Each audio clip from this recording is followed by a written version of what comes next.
hear ye, gather round for another edition of Young Kings Wrestling featuring the JBF Memorial Sovereign Soundboard. Welcome to the Nuck If You Buckingham Palace. As always, I am the thespian TC Fontaine, aka TCF baby. Please say the baby. Joined by Young King Reek, House of Havoc, first of his name. Yeah. Here, back. I need me a child too. Yeah, man. Gotta set the table around here. Right, man. It's part of the upgrades we're doing. I think at some point in this episode, I'm gonna update my background. Oh, okay. I don't know. You with that? At some point. Just somebody on the wall gonna have to go. Wonder who. I mean, I get it. It's always got to be changing a little bit. So, because we got somebody from TKO or somebody involved with TKO. I need to update this. You know. You know. Yeah, man. Shout outs. Actually, no. Let's get the other stuff out the way first. Make sure you subscribe to us on all social platforms, including YouTube at YK Wrestling, Instagram. My boy Shiny over here. Oh, yeah. Keep going. Hold on. Subscribe to us on all social platforms, including Instagram at YK Wrestling. Get you some merch at shop.ykwrestling.com. Yeah, make sure you get some merch. We got good stuff up here. Good designs. Yes, I sir. think so. I need that one design to just take off for everybody fuck with. Man, that'd be that one. That new one. The Y Kings joint.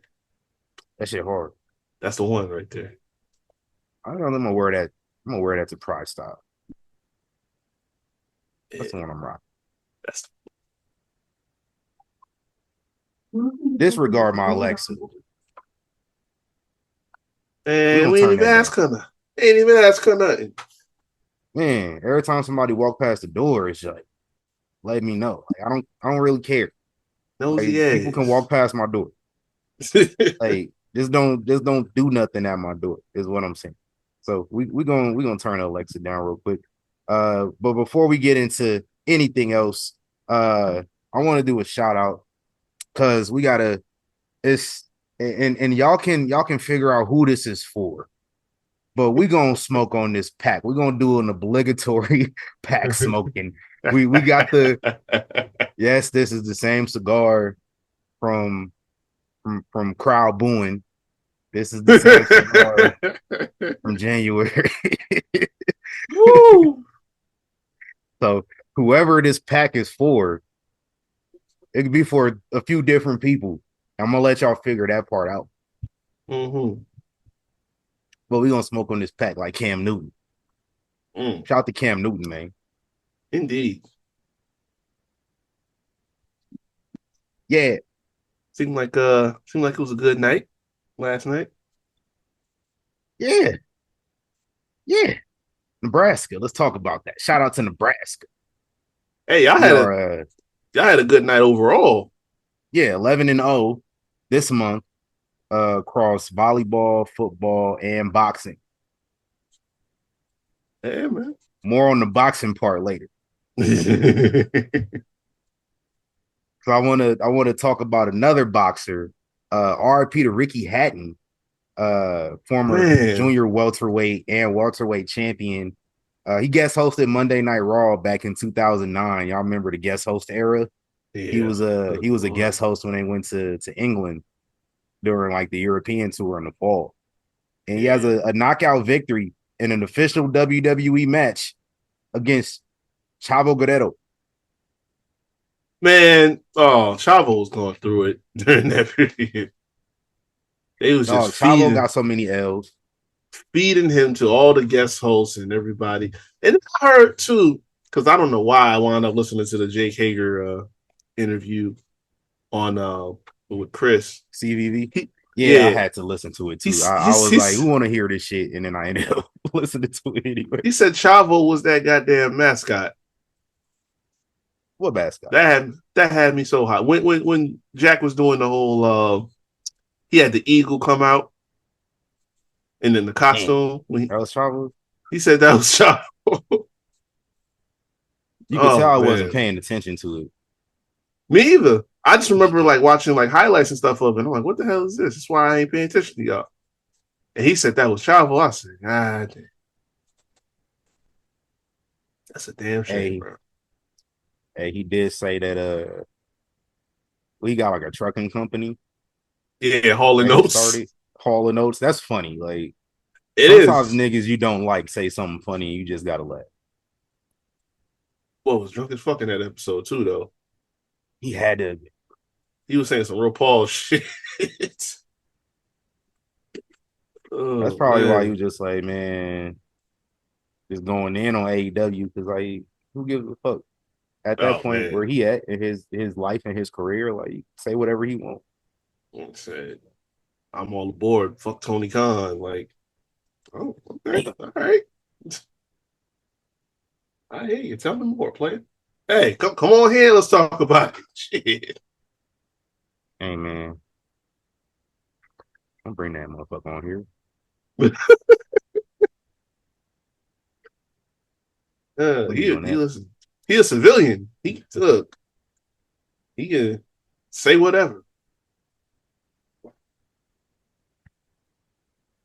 There's some people we ain't gonna let over. Hmm, There's some people we just not. that's cool. I'll let y'all figure out who that is. It's just some people. I would never even reach out to these people, Right. let alone like let them come on here. But I'll let y'all figure it out. I might have jumped the gun a little bit because he was on with Katie for for the 4 year, and Mm-hmm. I went and I did I retweeted the post. I added Goldberg because Goldberg. we were saying like, yo, you want your homeboy to come through. So she was all mad. But I'm like, hey, listen, if he pull up, you know what I'm saying, you gotta think because that's gonna do some shit for you. She wasn't with. That's I'm like, numbers. listen, that's what I'm saying. I'm like, listen, This is a you have legend. This is a Hall of Famer. certain times like if it's gonna gain traction, you let some shit fly. Like, and I said this, and it was kind of crazy, but I had my reasoning. I said, like, even if somehow, some way, that nigga David found his way in the palace, I was like, listen, I would sit up there, cook his ass. We could clip it up, put it out there, and that'll get numbers. You know what I'm saying? And if that was the case, I'd be okay with it. Now, I'm not saying I'm gonna reach out to him and have him come through, but if it was something that just happened to happen, I'll make sure I'm ready. That's all. You know, I just said it's some people who not allowed. He wanted them. He wanted Yeah, them people. man. Like he can't come Yes, through. it's bad. Bad. I just, I That's said, one dude I legit don't like. Like and like I try to be like civil with it. mm-hmm. You know what I'm saying? But like some dudes, and he one of them, and it's just like he's so bad, bro. He's so bad at what he do. Like when he And gets so into I the can't old rely. man bag, it goes too far, and I don't like it. Yeah. And even like he's so adamantly wrong about stuff too. Yeah, Like we can't it, do that, bro. it's one thing to be out of touch, but it's like when you when you lean too far, You know what I mean? Like, now you just all the way over the edge. It's nasty. He said some shit the other day, and I was like, and then he What really else be is feeling himself on Twitter. Like he was saying some shit about something, and then Carlos Silva was just like basically like that's kept. Like he was saying something about like TNA. I have no idea the context. It had something to do with like number 51 and something, but yeah. Anyway, how much longer are we gonna talk about him? I'm actually stalling because I said I was gonna change my background and I can't find the picture I want. So we can carry on. So Hey, let's talk about this week in wrestling history. Yes, sir. Happy birthday this past week to former WCW champion and deathmatch wrestling legend David Arquette. Happy birthday to David Arquette. hey, that's Scream legit. King. That's legit. Literal Scream King. This motherfucker was Happy ready to birthday. die for the love of the game. Facts. Hey, respect. I respect it. I can't stand deathmatch wrestling. Me either. But if you gonna dedicate, I respect anybody that dedicate themselves to it. That's all I'm gonna say. Happy birthday to Raven, Lexus Young King in the building. Shout out to the guy, Don Morocco. Shout out to Don Morocco. Hey, you remember Matt Morgan? Yeah. Matt this weirdo. Morgan. Shout out to Yeah, Matt the Morgan. weirdos, man. Maybach music. Yeah, Morgan with the stuttering. Yeah, Snitsky with the foot fetish. Yeah, Heidenreich with the poetry and the weirdo, personal space issues. Man, what we're gonna do? This was We're gonna tripping in have the you early stutter. God damn 2000s. it! We're gonna have you stutter. Looking at. Shout out to Trevor Murdoch. Happy birthday to Trevor Murdoch. Who else? Hey, you remember Rebel? Yeah. Happy birthday to Rebel. Hey, listen. What happened to that boy? Oh no. Nah, she had something. Oh, she was in the hospital for something. Yeah, she actually have an update on that. She recently underwent her 5th bronchoscopy, which is like a scope of the lungs and shit in like the last year. That's like her 5th one. So like, yeah, she been doing some stuff. I was actually wondering, and I had to go find out. Yeah, like she definitely just disappeared off TV, like everybody do at some point in time over there. They just be gone forever. So listen, last time somebody disappeared off of TV at AEW and had to go to the Mayo Clinic, unfortunately, they passed away. So prayers up the Rebel on a speedy recovery for whatever's going. Yeah, we don't like that. Yeah, no. Paul Heyman, happy birthday to the wise man, the Oracle, the advocates. What other nicknames is the Weasel, the Hoe, the Walrus, all that. Happy birthday to Paul Heyman, the GOAT. Happy birthday to Road Warrior Animal, who would have turned 65 this past week. Angelina Love, happy birthday to her. Happy birthday to Young King Baron Corbin, my God, and Penelope Ford. Happy birthday to Penelope Ford. So remember last week we were talking about Sim Snuka? Yeah. And we were trying to find out what happened to that boy. Yeah. And then like I was going down a rabbit hole. My dude legit got fired like 2 months after WrestleMania 25. And he just been off the grid. Like he did some indie matches. The last one of record was in like 2014, but apparently him, Deuce, Domino, and Cherry, he is Deuce, my bad. Him, Domino, and Cherry started teaming up on the indies, but I can't find any record of that. Apparently it was within the last 3-4 years, but again, like there's no record of them having matches together. The last one was maybe like 10 years ago. So I don't know who to trust. I don't know who to believe as far as this goes. Could not find out what happened to that boy. He's completely off the grid, no social media, no nothing like that. But I did find out what happened to his partners. Cherry and Domino, they be making appearances and stuff, like bookings, like signings at conventions and whatnot. Domino apparently lives in Las Vegas. Had no idea whatsoever. It's like every retired wrestler just either lives in Las Vegas, Florida, or Texas, apparently. And I don't even know if he's retired or not. Apparently, he's a Raiders fan too.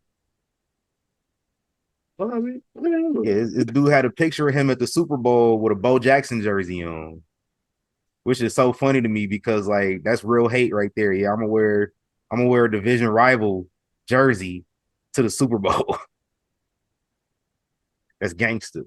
That's wild. Even though the division rival won the Super Bowl, but it's all good. Shout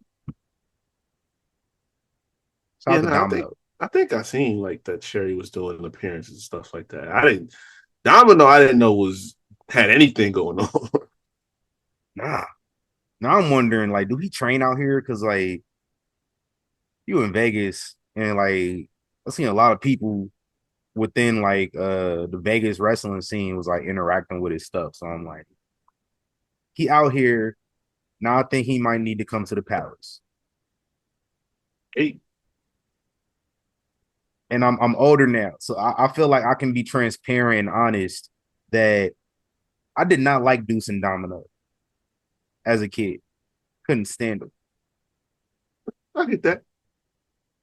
I was just saying, I'm a black male teenager. The 50s gimmick is not getting over with.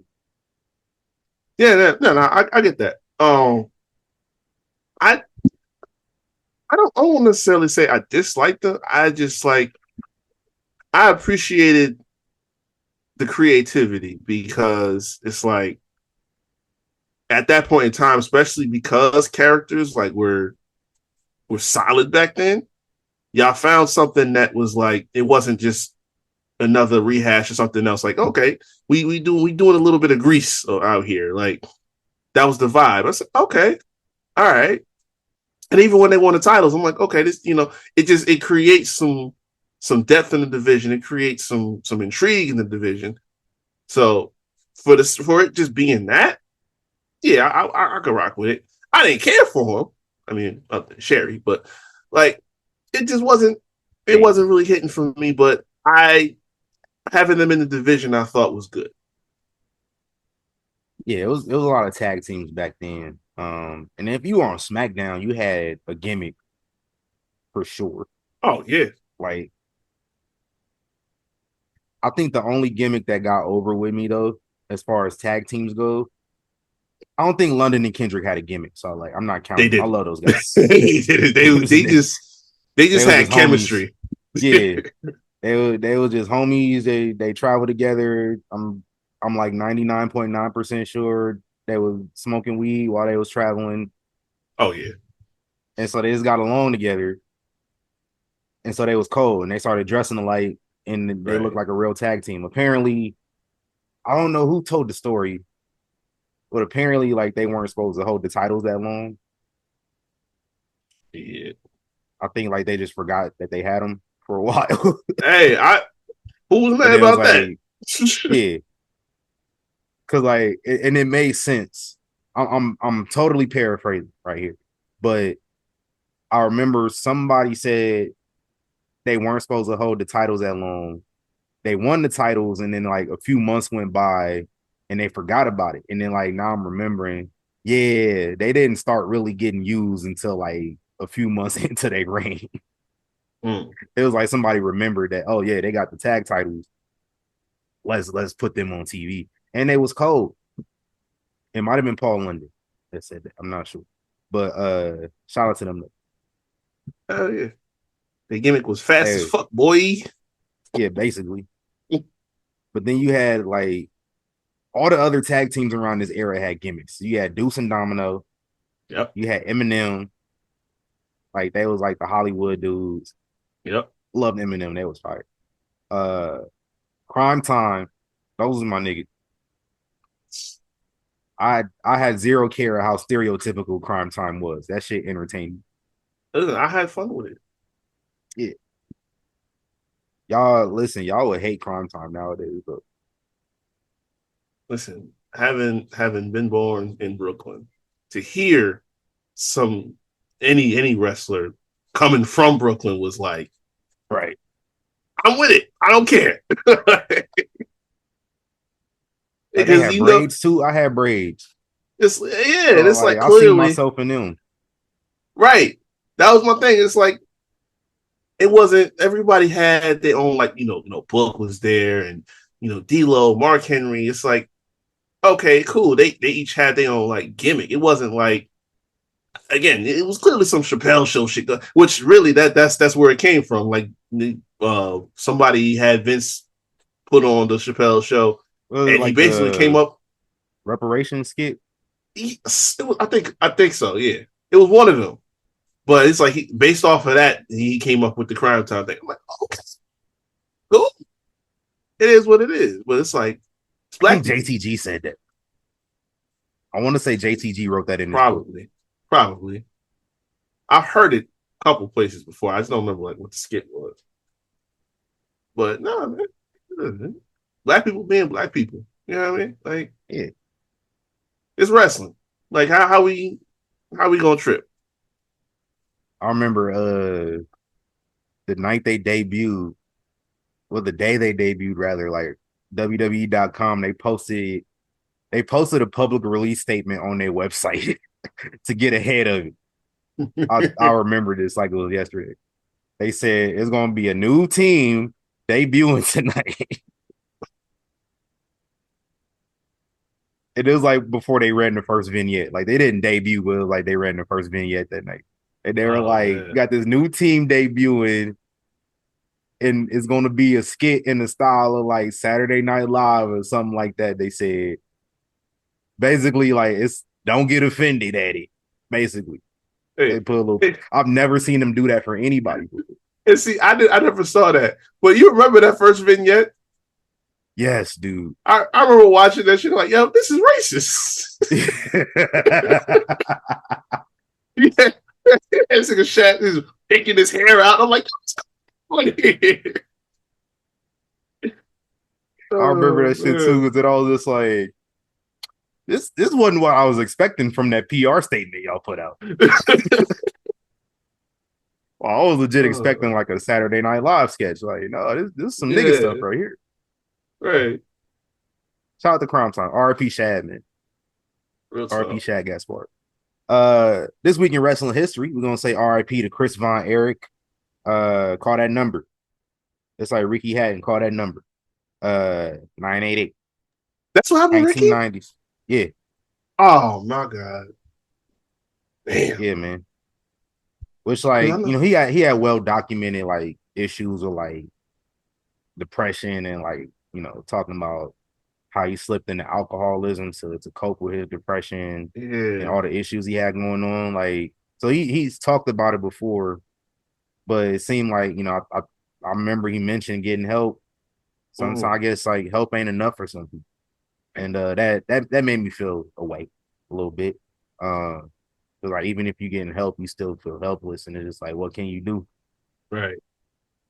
RP to Ricky, man. RP to Chris Von Erich. RP in 1996 to Sapphire, former valet of Dusty Rhodes. This how you knew. This how Cody knew that he was gonna marry a black woman. Because he seen his pops with a black woman when he was a kid. Up and down the roads. Yeah. No pun intended. Cody already knew what it was. 1999, Mr. McMahon wins the WWF Championship from Triple H, becomes the oldest WWF champion in history. And according to like a news tidbit we got, it is possible that record might get broken a couple years. We're gonna talk about that though. We'll talk about that. 2012, Jerry Lawler suffers a heart attack live on Monday Night Raw. Apparently, he suffered another stroke recently as well. My public persona will not comment on this any further.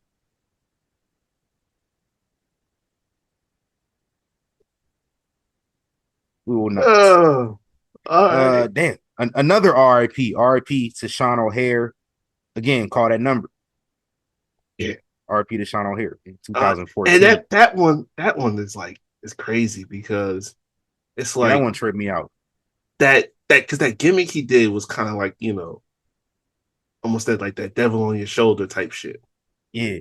So it's like it's one of those, like, you get into your performance art in a way, and it kind of feels dark, and it's like you worry about people if they're able to separate, and it's like maybe that was one of those situations where he wasn't able to. I know he had like some issues as well, like underlying issues. I don't know if it was like CTE or what. Mm-hmm. He also got, I heard he was in his hometown. He from a real small like island, like somewhere in the Northeast. And no, it's Googleable where he from. But I know he from like a small island, and he's real notorious in the town. Like they said this dude was always getting into bar fights and shit. Like that's how he started wrestling, because he was getting into bar fights and shit all the time. Like, yeah, so I'm gonna do something productive. RP Sean O'Hare. Facts. That was one of my favorite dudes. He was cold in the ring for a big dude. Like, right. He was a big dude, but he would wrestle like a cruiserweight. Mm-hmm. Which, like, in the late 90s and the early 2000s, like, big dudes weren't wrestling like that. Right. Like, we don't get the Dijaks and those guys nowadays. I don't, like the Damian Priest, even, like, he be flying his ass around the ring crazy. Like, he agiles them up. Like, we don't get those guys, I don't think, without Sean O'Hare.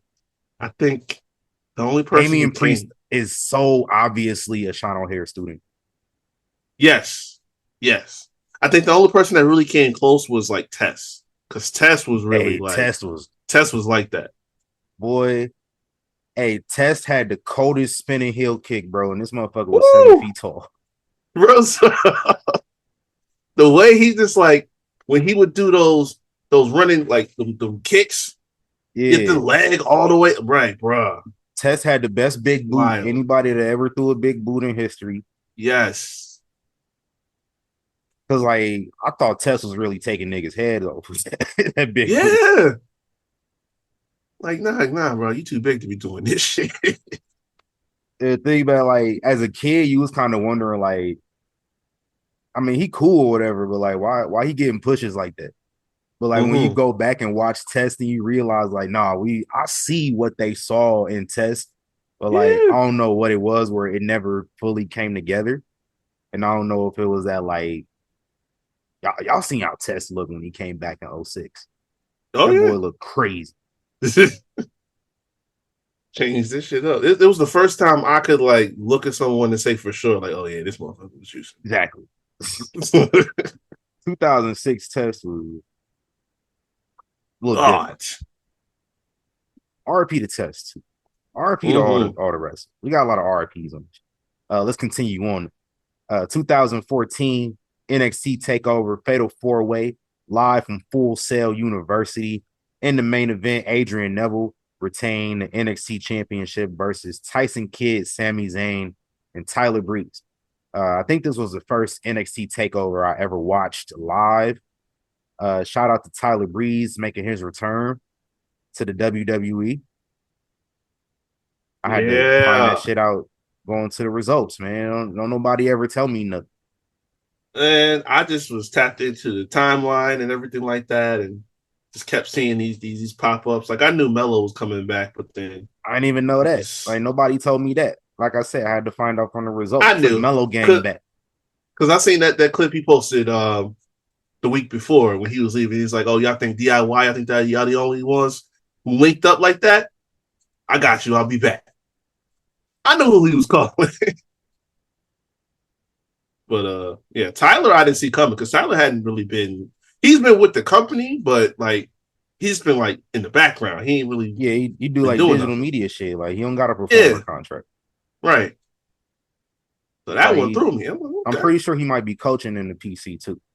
Oh I yeah, know for sure. he got his school with Sean Spears, and Sean Spears, I'm sure, is coaching in the PC while he there. So Exactly. it makes sense. So he But got the faction for. yeah, hey, shit. Shout out to Tyler Breeze. That was my first NXT GOAT. That was my first like favorite NXT wrestler because like that gimmick, it reminded me of some shit from like we talked about Eminem. Mm-hmm. Like it reminded me of like John Morrison a little bit, Yeah. but like with a different wrinkle. Like, and then the dude had the selfie cam that broadcast to the Tron. That shit was so fire to me, bro. Like I don't know if I'll say it was ahead of the time because like it was already kind of on like doing it, but like For it was within the 2014, time. yeah, It was within that time frame. Like we was yeah, capitalizing on that. That was smart. that was cool. Shout out to Tyler Breeze. And I Yeah. always maintain that Tyler Breeze should have won the NXT championship Yeah. No at doubt. some point during this time. Uh y'all still could have did the shit with Sammy, I think. Have Tyler Yeah. Breeze win the four-way and then have Sammy beat him 3 months later. Mm-hmm. The same way it happened. Like, but y'all want to tell the story. Sami Zayn can't beat Adrian Neville. He can't win the NXT title. Yeah. I get it. 2015, your boy Sting. Shout out to Sting. We was talking about, we're gonna talk about some legends, some legendary athletes who were born in Omaha, Nebraska later on. But first, we're gonna talk about Sting. Shout out to Sting, making his in-ring debut on Monday Night Raw. Grand opening, grand closing. And Had one match. cold blooded. Well, I knew it wasn't gonna be nothing crazy, but hey, it He was undefeated. quick and that's all you needed to do. That's all you needed to do. They know who you were. And shout out to Sting. 2017, Kairi Sane defeats Shayna Baszler to win the first ever Mae Young Classic. About 30 minutes earlier, Mr. McMahon got his ass cooked by Kevin Owens on SmackDown. And on that same episode of SmackDown, the New Day defeated the Usos in a Sin City street fight to win the SmackDown Tag Team titles. That's my first ever show that I went to in Las Vegas. Shit was fun, man. Got to meet Rich Swann after the show. Got to meet TJP after the show. He was cool as shit. I had my Dodgers hoodie on. So we started just talking LA sports. Like this motherfucker didn't have to get back to his car. Shout out to them, man.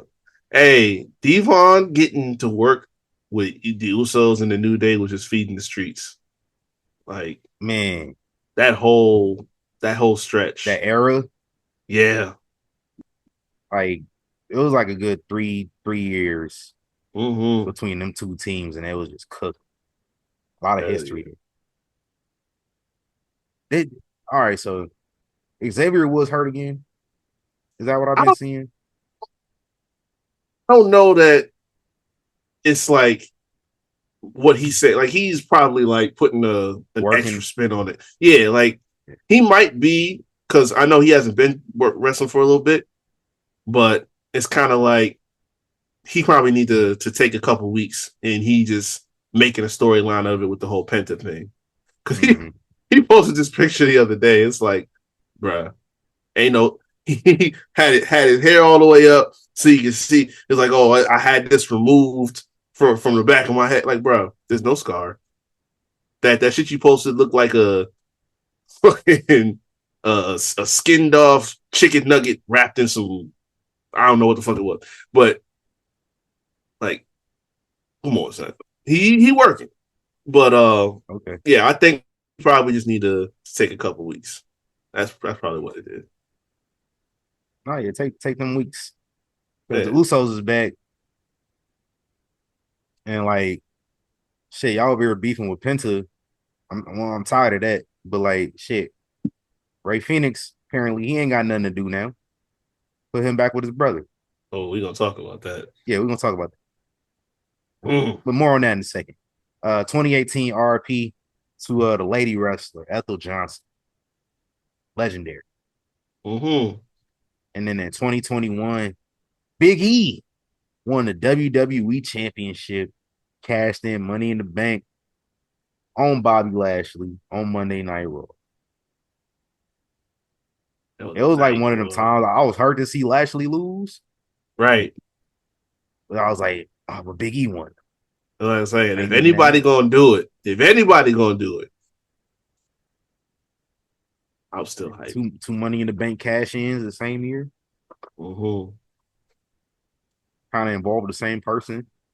That's Bobby's karma right there. That's a fact. Shout out to that, man. Hey, where we at on the royal address?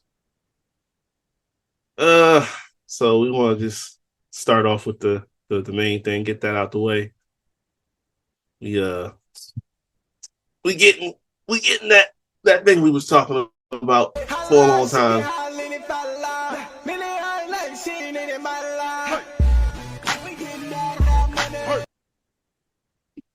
See, this is how you got whole senses of sync. You knew exactly where I was going. Mania 43 2027 will emanate from the Kingdom of Saudi Arabia.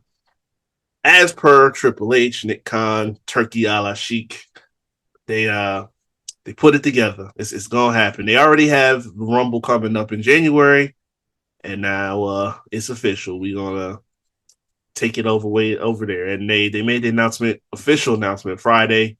It got leaked like a day before. But it didn't get leaked. This motherfucker Turkey just talked too much. Like he always do that shit. Yeah, you can't. He always just be spilling shit before the official announcements come out. And the thing, like, who gonna tell him to stop is the part. Like, ain't nobody gonna tell him to not. Yeah, he just be wilding. Like he tried to leak something on Dana at the presser for Bud. Friday?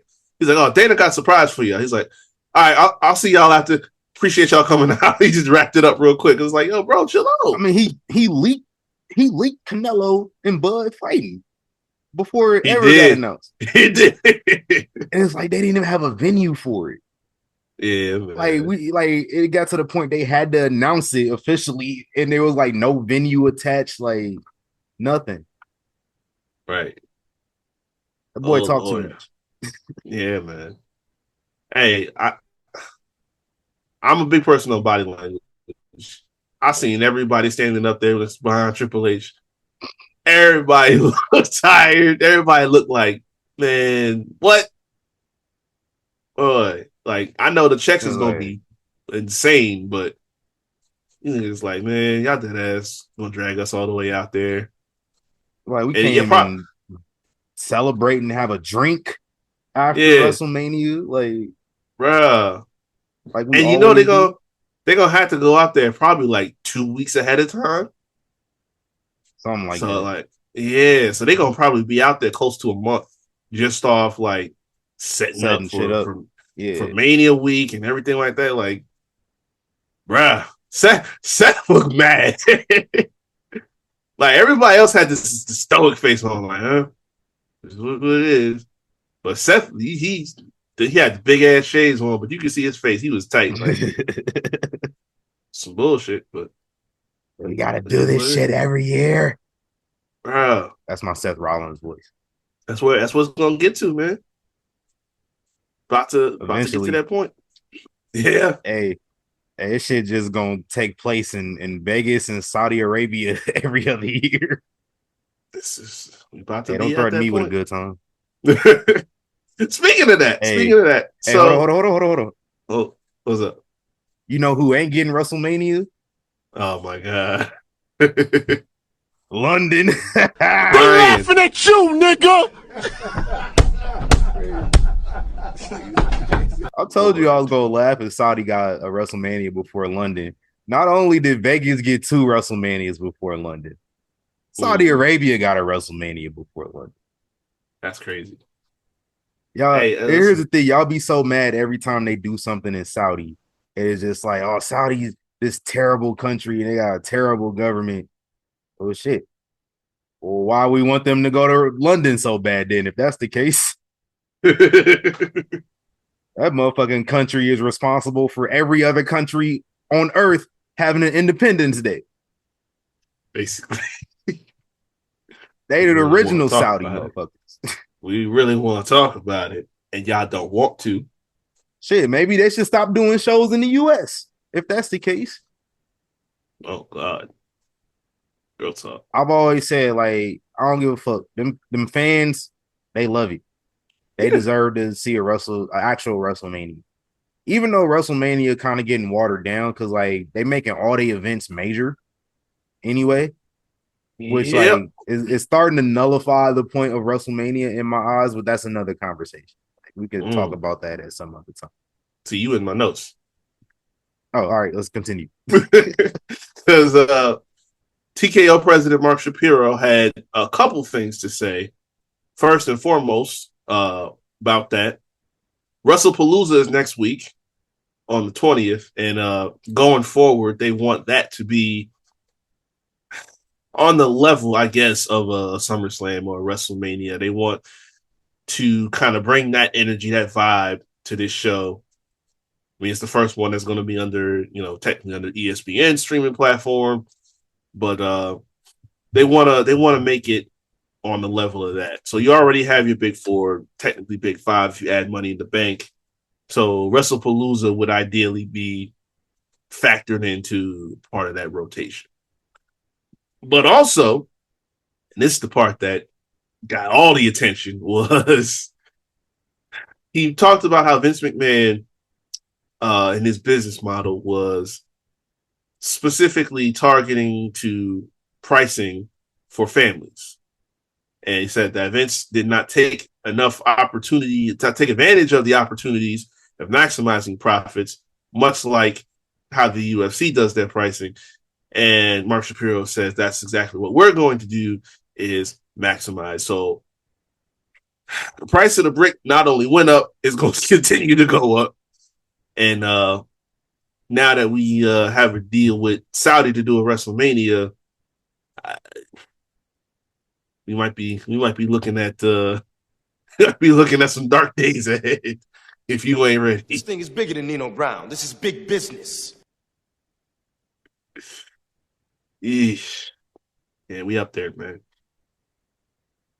Some people it's gonna be the last hurrah. So. Yeah. Yeah. We gonna do this one next year. We're gonna try to do that one. And then we'll see how it go. We'll see how the situation look. Y'all gonna have to start inviting us. Oh, we're gonna have to link up with somebody at some point. We're gonna have to get something cracking. Real talk, bro. I don't got this in me. Yeah, man. We can't be doing the media shit on our dime, as much going forward because like it started. Yeah. But nah, listen, SummerSlam in 2027 though, it's gonna be a movie. Cause like they gotta make up for the fans who not able to travel for WrestleMania like they. Right. So like y'all can bring SummerSlam in 2027, bring it to Vegas. You know what I'm saying? Bring SummerSlam back to Allegiant Stadium and make it a movie. Right.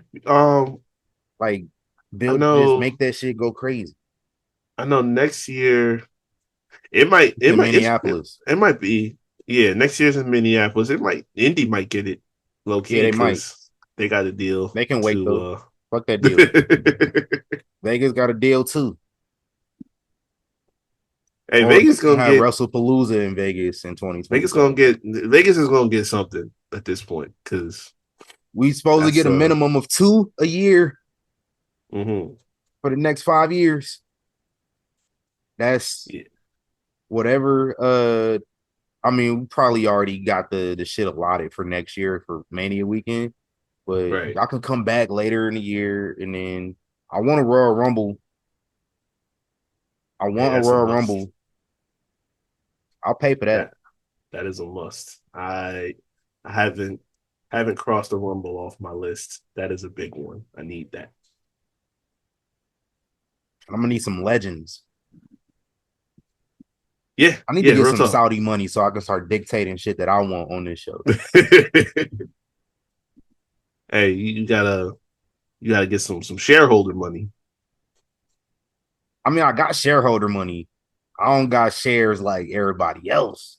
I Yeah, got a yeah. little, and we hit an all-time high last week. Oh, I know they did. Shit. 203. They picked the perfect time to make these announcements. Yeah, they're real It never strategic. fails. I seen I seen they said some dude ran into Nick Khan at Universal Studios. It was like tickets are too expensive, and Nick Khan was just like, "I hear you." That's basically all he was like. I hear Hey you. man, you know how it goes. What do you think he's gonna say? Hit Like, him with that Nick Saban. I'm not going to, so quit asking. all right, like, what you want me to do? Uh, Speaking of legends, as soon as the announcement was made about WrestleMania, you know, the rounds went around and they talking about how hey we want to see all the legends and they'll try to get everybody from Rock to Shawn to Undertaker, but The Yokozuna. just to let me just put one to bed real Y'all quick. remember that? Yeah, They wanted Yokozuna for like the first Saudi show. And they didn't know like Yokozuna had been dead for 18 years. uh, but we could just go on and put this one to bed right quick because Yeah, my goat. yeah, HBK was talking to Nightcap Crew, Uncle Ocho, and he said he getting ready to get both of his knees replaced in about a month. You ain't getting that man in another ring. No, brother, it doesn't work for me right now. It's not gonna happen, fam. It's not gonna happen. And Taker, listen, Taker was looking tired when they made the announcement. He was like, I know they finna call me. I know they finna call me and cut this check. It ain't gonna happen. Boy, Taker out here got a gray beard. Why Taker and Sting got gray beards now, bro? That shit's crazy. I don't know what's going on. Sting got. You ever think you would see the Undertaker sitting next to B-Hen? No. That's listen, I'm hating. That's some shit I didn't have on any bingo cards, not this year or any year going forward. Like Jacob Fatu, Jay Uso, Bianca, I get it. Jay Cargill, I get it. Right. This nigga's got the Undertaker. Man. I'm telling you, bro. Oh, I need me Undertaker and B-Hen solo podcast. Hey. Let's set that up. So Rey Mysterio should be at the Performance Center next week. He's not officially cleared yet, but he's about to start the process to get ready to get back in. I need that. Y'all know what's about to happen. Yes, I need that. I need that because hey, Survivor Series is at his crib. Dom just won a world championship. Mm-hmm. We can do that hair versus mask at the crib for the AAA Mega Championship. I'm not the booker of the year. No. But if I was, that's how I would do it. It writes itself, bro. It do. We gotta tell y'all all the time, it writes itself. Somebody who's not gonna be in the Performance Center next week is Bianca Belair. Because she was also on the media row. Yeah, she was on 420. Yeah. And she said her finger still fucked up. Still. Like, this was in April. Something had to go wrong for real. Because it sounded like she was, all right, take a good couple months, get this shit right, and it'll be fine. We thought SummerSlam she might be back, or at least around that time. Nothing happened there. She said still, she was talking to them like she was wearing her wedding ring on her right hand because it's still like the finger was still broke. Like, goddamn, that's crazy. I'm trying to. I'm trying to remember what the spot was that caused that too, because I remember she said like she thought she like broke her whole hand. Yeah. That's crazy. Get well soon. Yeah, man. Yeah, we need it back. We need it back. Hey, she wasn't the only person named Crawford with broken hands last time. Oh man, hey, it's we getting there. We getting there. You get there. Since we mentioned hands though, man, third time's the charm. I hear because you might not be able to cut it as a wrestler. You might not be able to cut it as a D tackle in football. But maybe, just maybe, you could pull something off in the world of MMA. Gable Stevenson recorded his first victory with LFA, which is Legacy Fighting Alliance. They're one of the promotions that's partnered with UFC. At LFA 217, he got a first round victory over Braden Peterson. First round TKO. So, hey, we got something. Okay. Maybe. We'll see. We'll see. Listen, guys with wrestling backgrounds, they find their way in MMA. John Jones had a wrestling background. DC had a wrestling background. Khabib had a wrestling background. They all shake out and they all have great careers. This might be it. Just might happen. Yeah. I'm with it though. The rumors about big bro. Yeah. Let's talk. The rumors about Stephanie Vaquer having an injury are dispelled officially because she had to let y'all know, hey, I'm not injured. I'm trying to work on my English, get that better. Since everybody wanted to complain about the barrier. It's not her first language anyway, but she's been taking classes, working on it. So that's why we haven't been seeing her that much.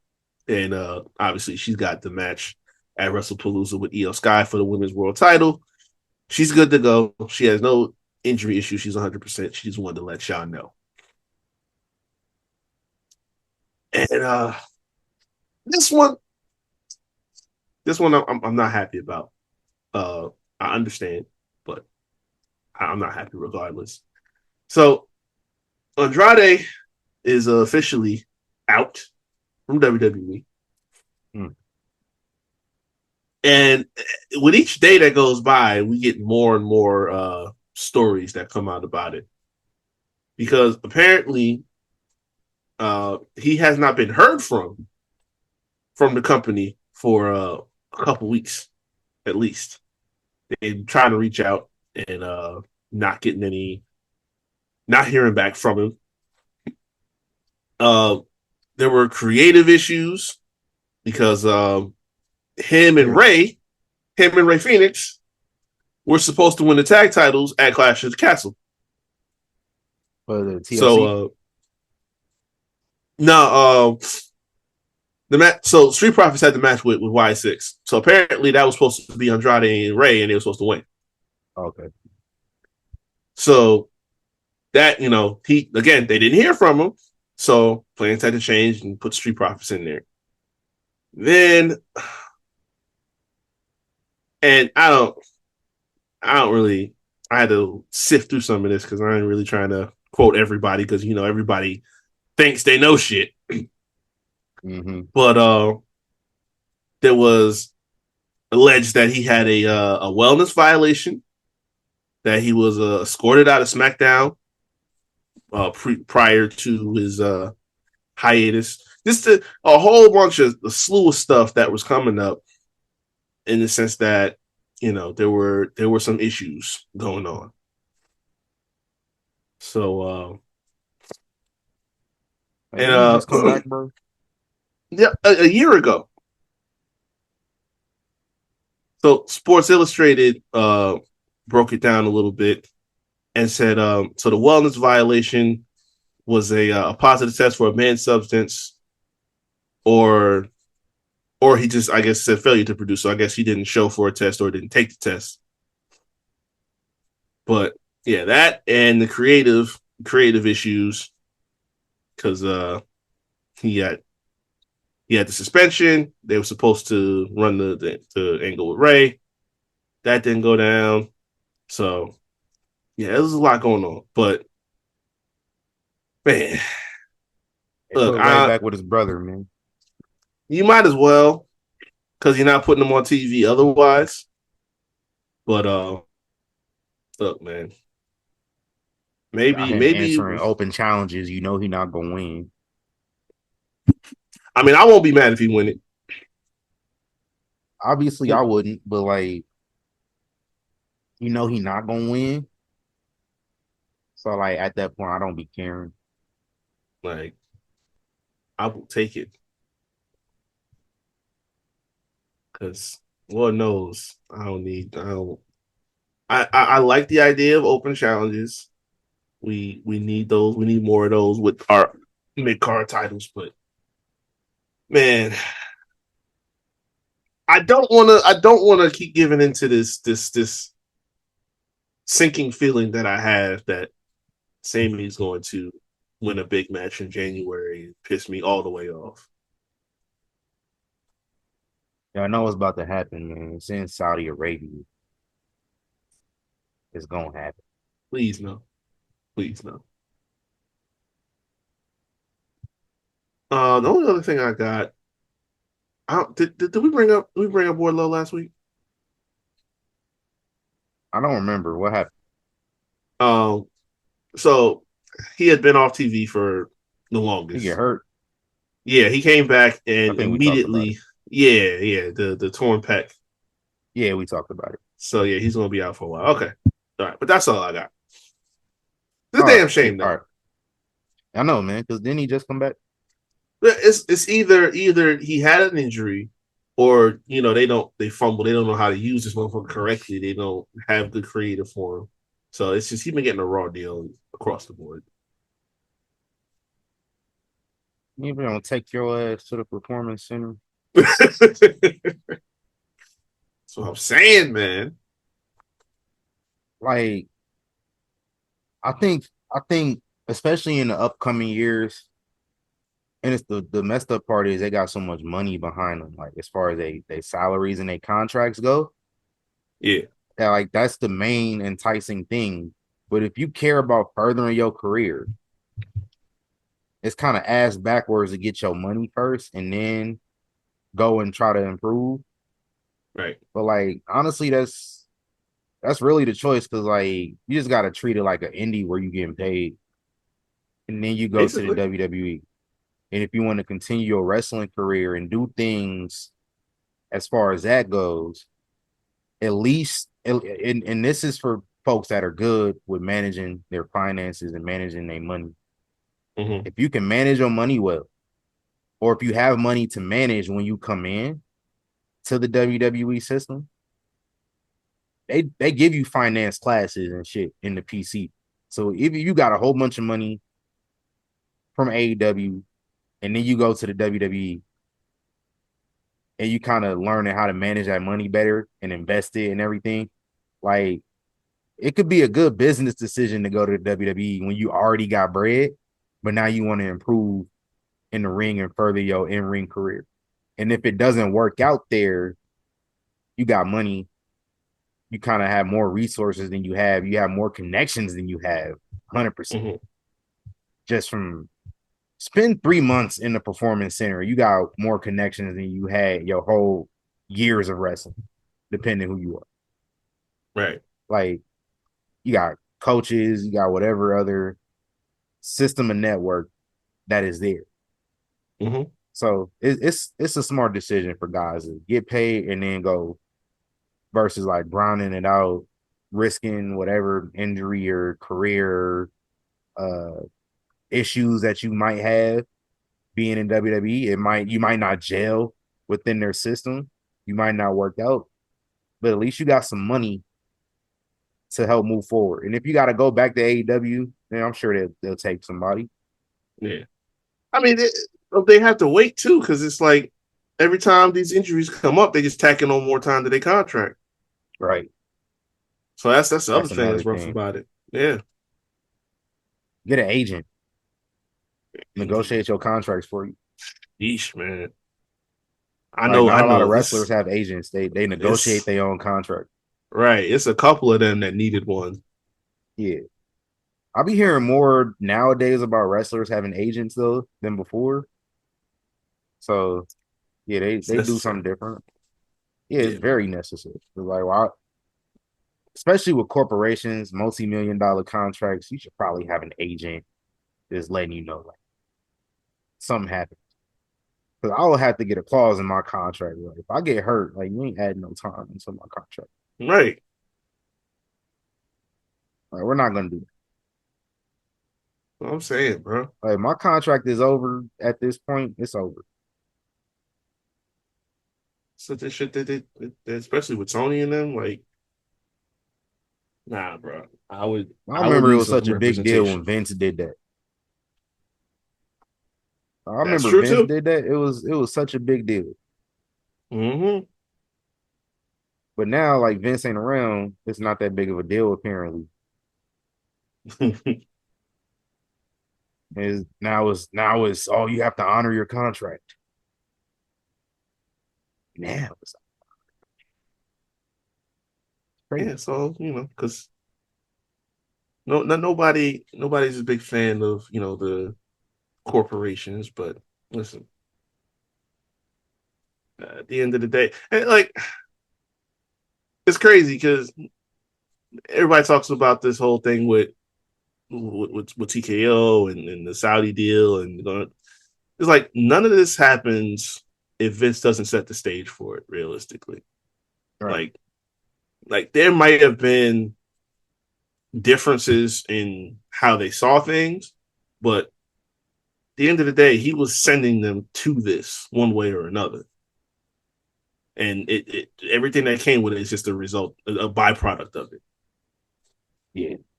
So yeah, he might have been for the families, but he was about his dollar first. Yeah, he played the long game. Like TKO, they've been real aggressive with their business. Mm-hmm. They're like Vince, he'll play the long game on shit. And like he was real like innovative when it came to certain things. A lot of shit was failures, but like the network, that shit was genius. Cause like when Oh nobody yeah. doing that at the time. And then once the network, people seen how the network was so successful, and it was like, we can make it if they can make a success off of that just pissed me off. I just knocked my lens onto the ground and it felt hella hard. Oh shit. What was that?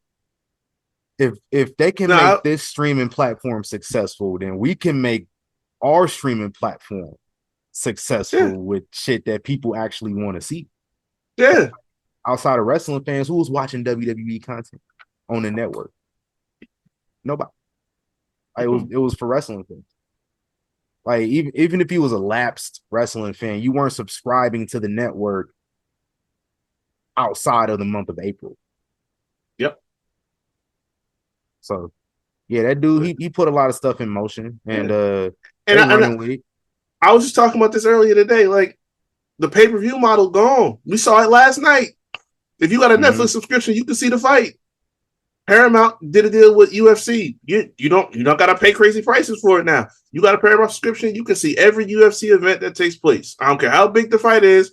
Get you a Paramount subscription, you can see a fight. Or That's just how it plug your goes. antenna into the TV. Well, that's it. You That's want the to do most that? important part. You don't need cable. You don't need no subscription to nothing. Just plug your antenna in and turn to channel 3, 5, whatever the channel is. I think it's 8 here in Vegas. No, it's not 8. I don't know what it is. It is 8. Yeah, it's 8. But that's my point.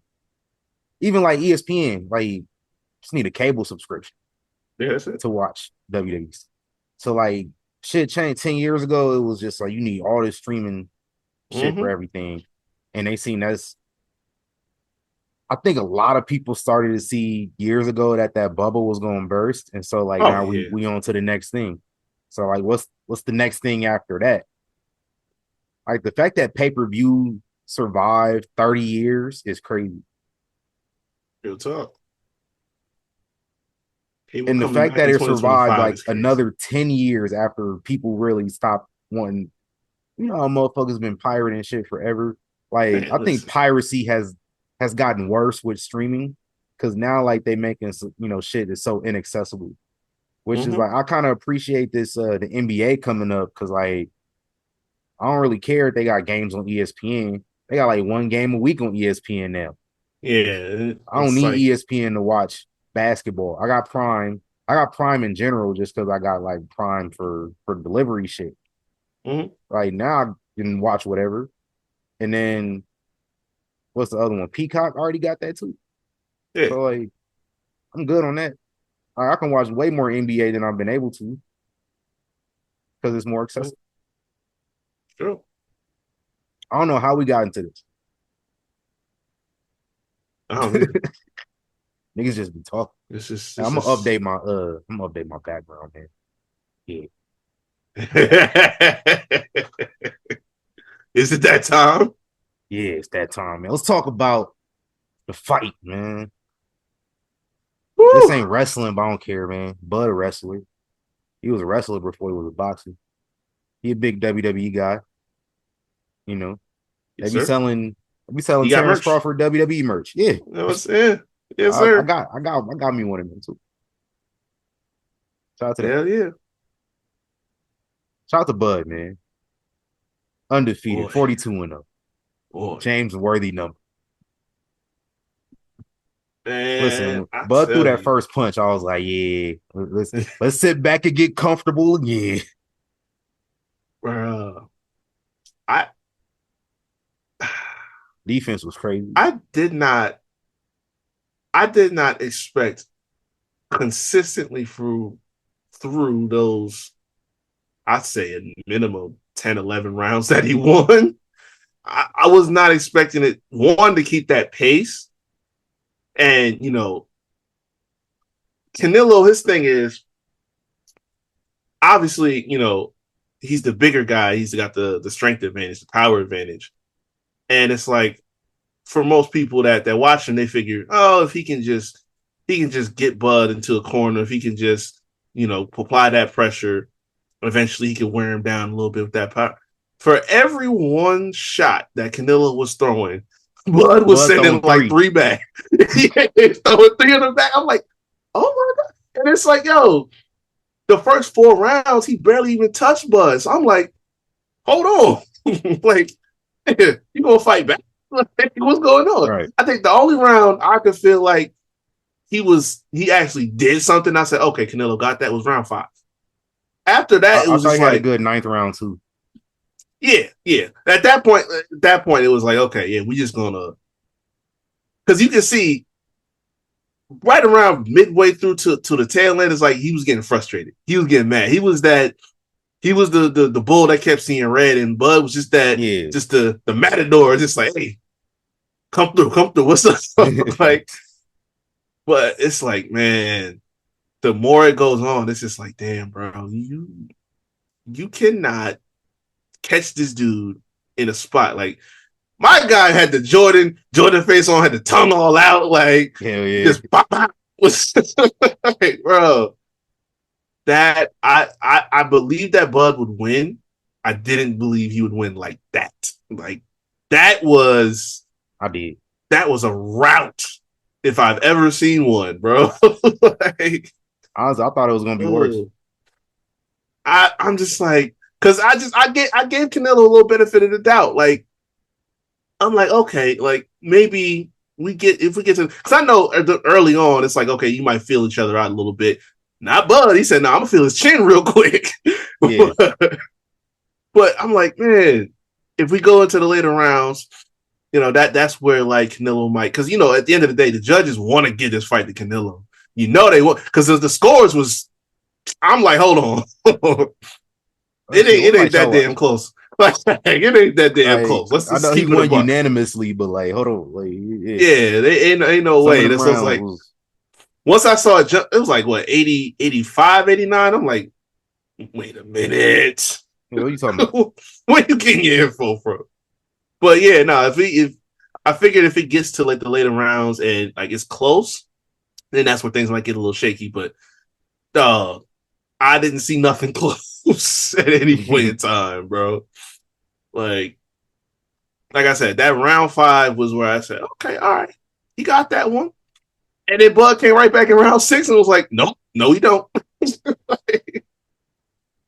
Yeah, man, that was just a systematic break. Because you already knew going in, like Bud is the better boxer. Yeah. Fundamentally. It's all for Canelo. It's that power, it's that pressure.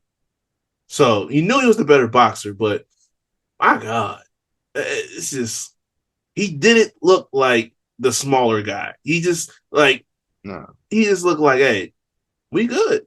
I'm chilling. I got this. You know what I'm saying? Like this ain't nothing. Nigga can fight. He can fight. That was like size don't really mean nothing. Like little niggas be whipping up on big dudes all the time. Right. You know what I'm saying? And y'all, this how listen. I ain't gonna say I might be biased because like, but I also like we know Bud, we know his people, so like I'm more in tune to like what's gonna happen versus like people who don't know. It's so weird to me when people treat Bud like a celebrity. Obviously, people always posting like they pictures and shit they get with Bud. To me, he's just a normal motherfucker. Like, see Bud anywhere no more. You know what I'm saying? So like he's just a normal person who just happened to be on TV all the time nowadays. But like it's always so surreal when I realize how famous bro really is. So like going into these fights, I already know what it's about to be. And then just having to see people think they know what it's about to be is so crazy to me. Cause like I'm over here on like Reddit, I'm over here, you know, wherever, and I'm just seeing people just posting they opinions and their predictions about what's gonna happen. I'm like, you so wrong. You talking about he gonna lose his speed, he gonna lose his power moving up. He had all that. Okay. Like he ain't look out of place at all. He just looked like he didn't cut as much weight because he wasn't that small. Right. So shout out to Bud, man. Talking about losing I'm gonna need speed. Bud to, if he retiring, I'm gonna need him to go to the WWE. Oh yeah. I don't know that you get better than that. Like I saw a dude like going back to 147 and whooping Tank ass if he ain't scared. Hey, listen. That nigga go back to 147 for Tank. Tank has to make sure that shit ain't getting funny in what is it, November? Yeah, like, we got to handle that situation first. Shit. Yeah, that if you need a check, bro, look, we got to get that situation under control. But I don't know if he's going back down to 47. But I seen a dude that got plenty left in the tank. If he want to hang it up, again, there's no better way to do it on. Yeah, but that's a great way to go out. Yeah. But I seen if this is him at 68, like hang out for a little while. You know what I'm saying? Like, sheesh. Yeah, that's crazy, bro. Shout out to Omaha, Nebraska. North Omaha, Nebraska. Yeah. At that. Shout out to South Omaha too, man. I fucks with y'all. Y'all know I fucks with South Omaha heavy. Yeah, man. Yeah, shout out to Bud, man. That was some great shit. Hell yeah. I figured we would talk about it since, you know, they showed all the video packages multiple times on every WWE show for the last like 3 months. They was promoting it just like everybody else was. TKO gonna promote the shit out they literally had all the press conferences and shit on WWE's YouTube channel. Yep.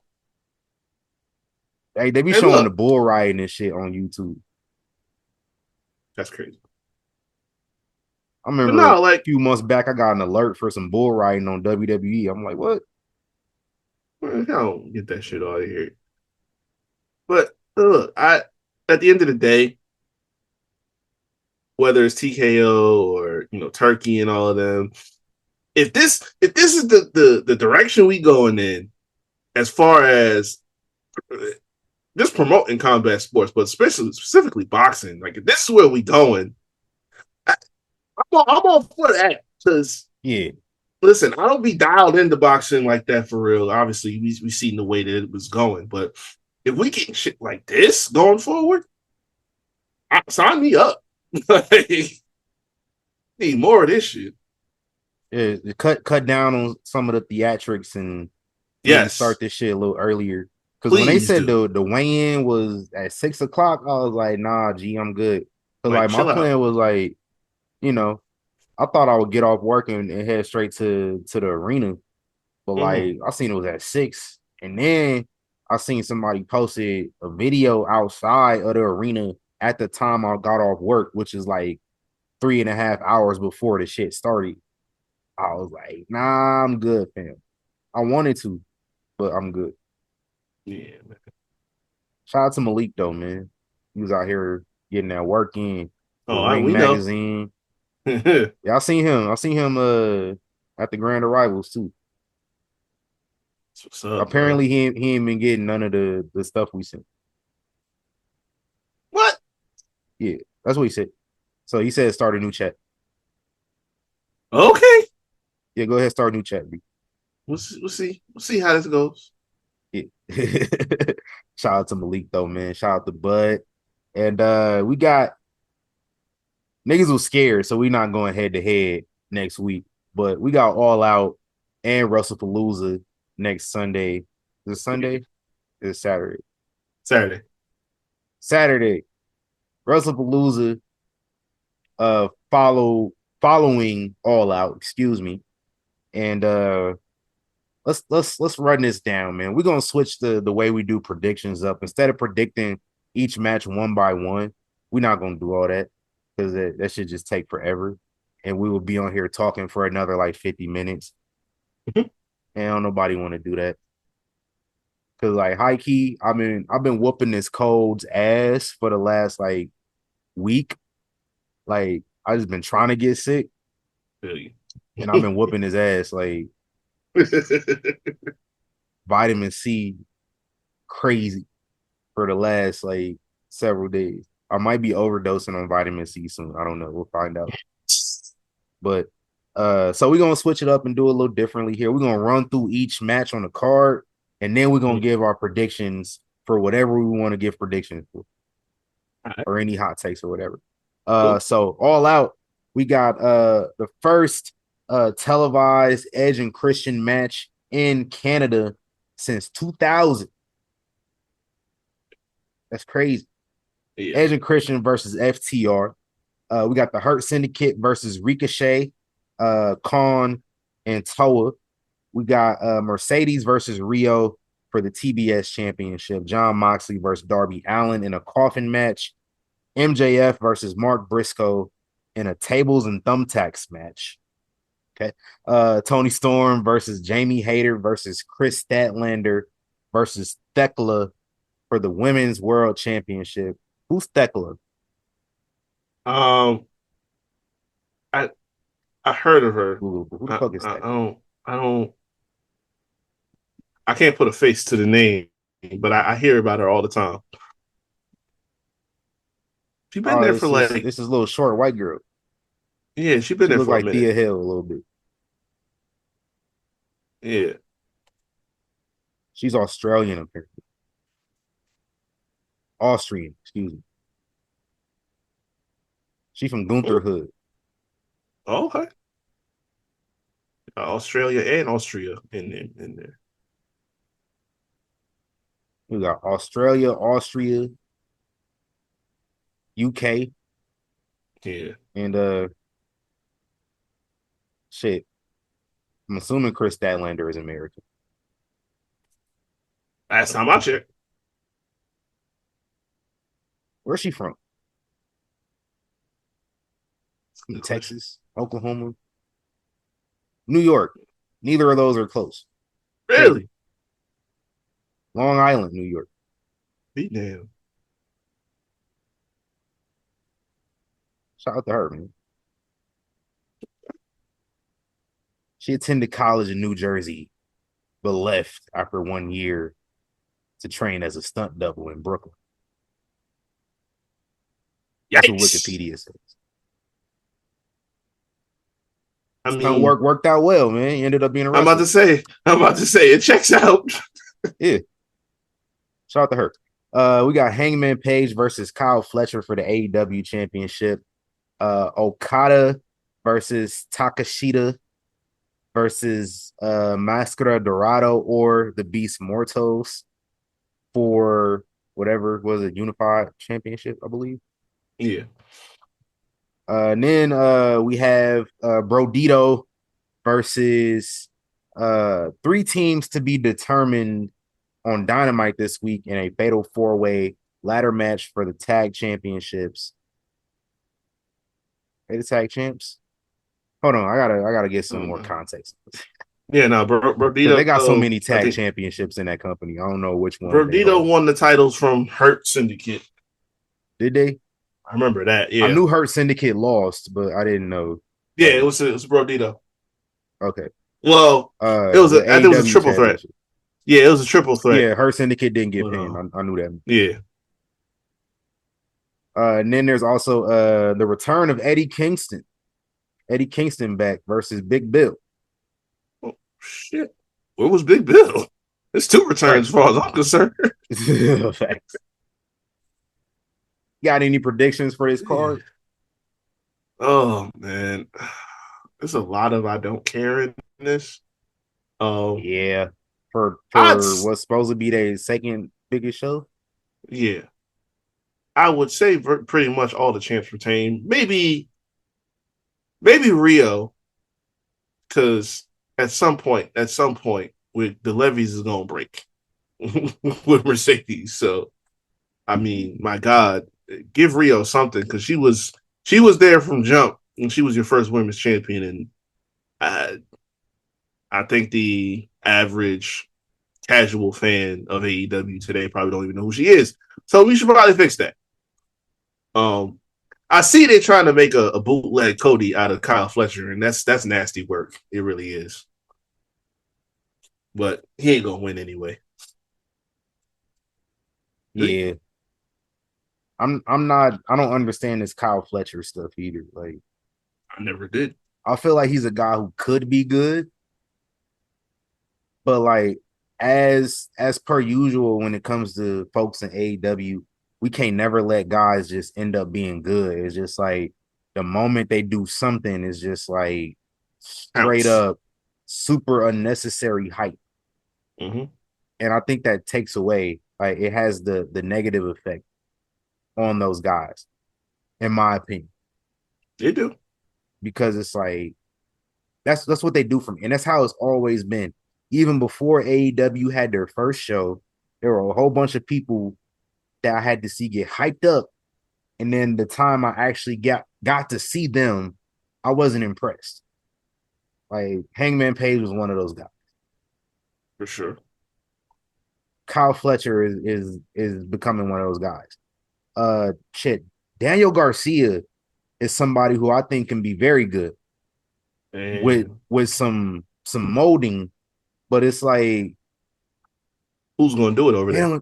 They don't even know what to do with bro. Like, he'll go and disappear, and then he'll come back, and then he'll disappear, and then he'll come back again. It's like, how often do we need to like reset what his character is supposed to be?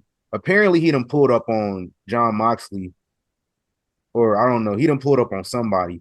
I don't watch the show, but I seen he pulled up on somebody in like a few weeks back, and they was super hyped over like him coming back. And I'm like, why we always got to do this with him? Yeah. And then it's like, man, he seemed like a nice guy when I see him like interacting off screen and shit with people. I remember like he pulled up on Maven when Maven like snuck backstage at AEW. The fact that Maven's able to sneak backstage at your show is crazy. That's a whole nother story. No security. Like, what kind of security is that going on there? If Maven's is able to just go back there and go around. And the fact that Tony Khan didn't even realize this motherfucker snuck into the show. He over here, thanks for coming, Maven. Like, nigga, he ain't paid. Hey, listen, if I'm not saying this intrigues me. I'm just saying if you happen to come my way, I might have to investigate a little bit. Low key. It was probably difficult to do that here though, so like I ain't even gonna try it out here. But Yeah, the fact that Maven able to do that in Jersey is crazy. But like Daniel right. Garcia done pulled up on Maven when he went back there. He seemed cool as fuck. Like just seeing him talk to Maven, he was like, Maven, you was my mom's favorite wrestler. Like my mom had a crush on you back in the day, type shit. Yeah.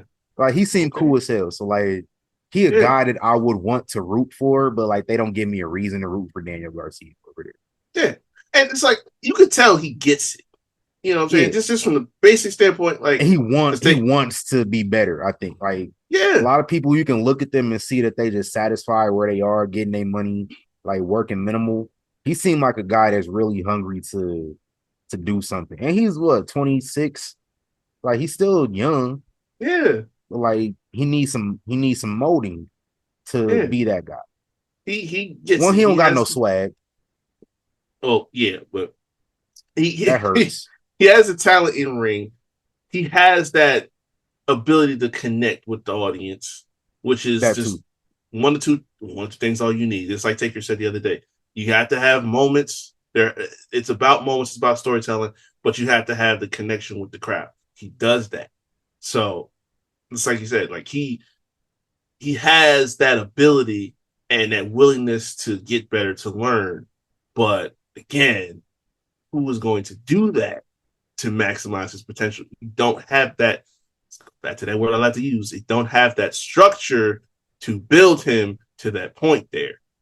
So he's just gonna have to ride it out for now and see if he can get in that PC. And I don't know what his contract situation is, but somewhere down the line, because it's not gonna happen there. Even I TNA. seen he read up though. Oh God, really? But again, like you get your bread and then go there. Like I was saying earlier, I understand. But But yeah, no. shout out to Daniel Garcia. Even if you went to like TNA, he could probably kill it over there. Yeah. The X Yeah, Division. he did re up. Yeah, they Hey, put extended it Daniel last Garcia year. in the X Division though, man. Like Man, listen, let him go fly. He can go over there, even with the guys they got on the roster now, like Leon Slater, said Mustafa. You know, he got guys he can work with. what's up? I want to see him elsewhere. They say he Let me resigned, but didn't say how long though. probably like He 3 years. resigned last October. Imagine 3 to 5 years. 5 year contract is kind of crazy though. Yeah, In wrestling, that's great. right. I'm gonna circle back to that ladder match though. Brodito versus the 3 teams to be determined on Dynamite. If I had my way, these would be the teams they were facing. Top Flight, who they're in a qualifying match on Dynamite. Mm-hmm. Jet Speed, they're in a qualifying match on Dynamite. And then Austin Gunn and Juice Robinson are in a qualifying match versus the Cucamonga Crackers. I want them far away from the ladder match. So let's go Austin Gunn and Please, Juice Robinson. yes. And then there's Wrestlepalooza as well. First of all, who allowed that Drake song that I've been avoiding listening to for months now to be the theme song for Wrestlepalooza? Oh my God. And all that did was ignite people. It's like, oh, of course, the sex trafficking company gets a pedophile as a theme song. Y'all know how hashtag you niggas are. Oh Lord.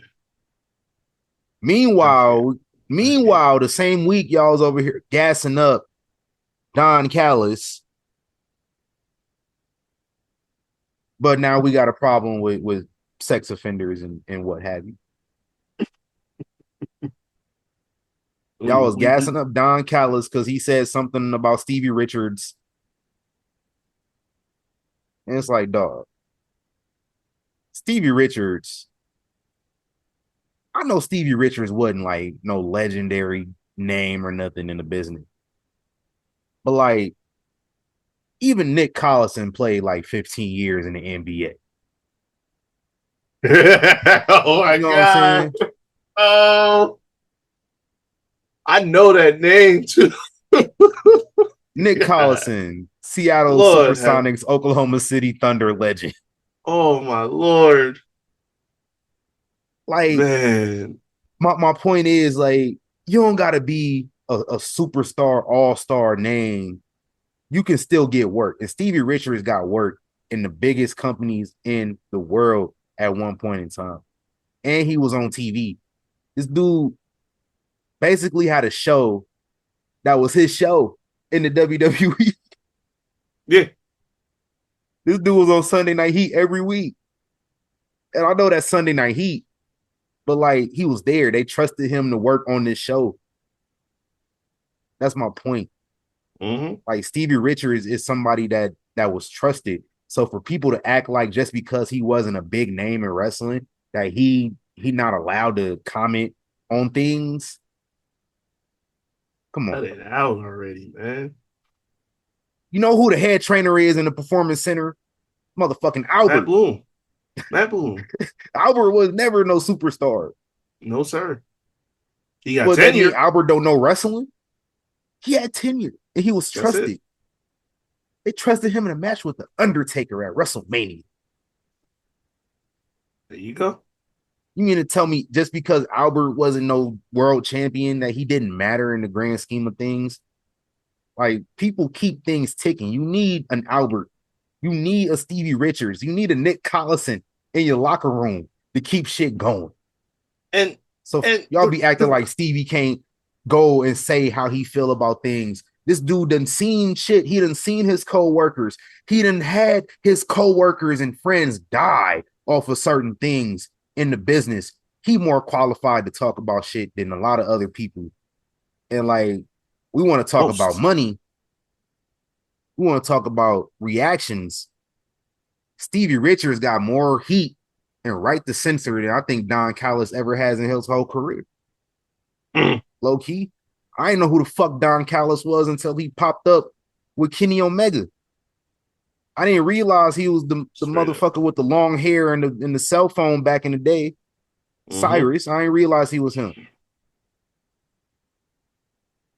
Yeah, man. And listen, he was, and the proof of concept is right there in front of y'all faces, because we talk about Albert. He's been the head trainer for 10 years. Look at the quality of talent that has come out from NXT, from the Performance Center in general in the last decade. I don't think anything else needs to be said about that. Like, that's a solid batting average right there. So again, you don't ever need to be nobody's top five to be knowledgeable enough to speak your piece or to pass down that knowledge to anybody at all. The top trainers in NXT are Matt Bloom and Norman Smiley. Neither of them were big stars. Oof. I'm just saying. I want to make a quick correction to something I said, because I don't know why I was thinking of Paul Heyman when I said, like, with the cell phone. That was not Cyrus. That had the cell phone. That was Paul Heyman I'm thinking of. But I know Cyrus had the long hair and shit with the glasses. Yeah, he did. My fault. Play was fuck up. But back on Wrestlepalooza again. That's how we do. We veer. But yeah, we got Io Sky versus Stephanie Vaquer for the Women's World Championship. We got the Usos versus the Vision, the Bronze. That's gonna go crazy. We got the Rollins versus the Punks. We're gonna go shoot name for shoot name. What's the shoot names? The Lopez's versus the The Brooks. Lopez and the Brooks. Boy, I got some plain ass names, bro. Mm-hmm.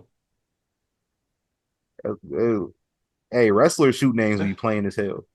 Hey, this sound like Niggas name be John Bradley, but they wrestling name be cold as hell. it sounds like two segregated families fighting each other. You got Colby and Rebecca versus Phil and April. That's nasty. That sound like two sets of parents that got beef at the elementary school. Right. Excuse me, Mr. Nah. And we got we got John Cena versus Brock Lesnar for the last time ever. And then we got Cody Rhodes versus Drew Mack for the WWE Championship. What predictions we got here for this? All right. I'm just gonna come out with this. First off, in what world did y'all think that April? Let's see, I'm bugging. Let me go with the shoots. AJ and Punk versus Seth and Becky. What world did y'all think that was going to main event over Brock versus Cena for the last time? Like, where did y'all think that was going to happen? Like, keep it a buck. That shit ain't even main eventing Cody and Drew. That's what I'm saying. It's like, bro, like, it's ESPN. This is their first event on the platform with them. It's Brock Lesnar. What did you think was going to happen? My hot take is Drew needs to win. And I don't even know if that's a hot take, but Drew needs to win. I need that. Because listen, we've passed the novelty point. Cody finished his story last year. Cody got the torch. I mean, if y'all listen carefully, I told y'all the torch was passing him 2 years ago. But he officially had it past his SummerSlam. Mm-hmm. This reign don't need to be long. And realistically, Drew, for as much as y'all want to keep painting him as a heel, Drew has been right about a lot of things for a long time. Mm-hmm. And he been going out here busting his ass to back it up. You are not going to fill the shoes that Roman left in Philadelphia last year. You're not going to do it. But having a heel champion who is a menace to the roster is not going to hurt anybody, especially at the top, especially on SmackDown, which we have been saying now for weeks. It's been some bullshit. Okay. Mm-hmm. We're not tuning into SmackDown to see anything that's not John Cena for another, I don't even know how many weeks we got left. We don't got many. We in single digits. Hey, we got 0 weeks left of John Cena on SmackDown. He done. Well, yeah, I mean, like, it's just we're the regular appearance and shit like that. So yeah, he just had his last SmackDown, so that's done. That's kind of it, man. Like, I mean, like they had to shift AJ's return to SmackDown for that ratings pop. Right. So listen, we're not, and you have so much that you could put on that could get some attention, but you're not doing it. You put this belt back on Drew, and I say back because he is a former champion. You put this on Drew. You heat the whole scene back up. You shuffle, the main event scene a little bit. Now we got something to work with. You have a reason to watch. Plus, Cody now has a new baby at home. He's filming a movie. I thought we didn't like part-time champions, y'all. I thought we didn't like part-timers holding the world championship and doing this appearance, that appearance. Now, shout out to Cody. He shows up for work, when he's, he doesn't have obligations, stuff like that. He'll do it. But this ain't what people, same thing y'all complained about before. I don't hear y'all having that same energy for Cody, which is interesting, but we don't got time for that today. So I'm going to let that go. But yeah, this is an easy move to make, especially if you want this to be one of those big events where you have some big things happen. That's a perfect move. In fact, you can open the show with that. Open the show with it. Send Cody back to the set so he can finish. Because I know he ain't finished filming it that quick. You know what I'm saying? And set the show off right. I'm with that. Yeah, I think that's what they should do personally. Like, if you want to kick this thing off with a bang, your first ESPN show, yeah, Cody got to drop that jump. Yes. Like that's how you really set it off. And then John Cena, Brock, the main event. I'm interested to see the presentation and how it goes. Oh yeah. Like we're gonna have like the pre-show and shit like they do before every event. Before like every basketball game or football game, it's got the pre-show panel. I know what you're getting ready to say, bro. No, it's not gonna be all right. It's not gonna be all right. We can't have Mina come in there and do the pregame show. Mina? Mina. Do Mina even watch wrestling? I don't know. Hell no. Listen, I better not. Hey, I'm just finding out Mina was born in Omaha too. That's crazy. Oh shit. Hey, look, I love Mina. And Mina is well versed in all things football. That's wonderful.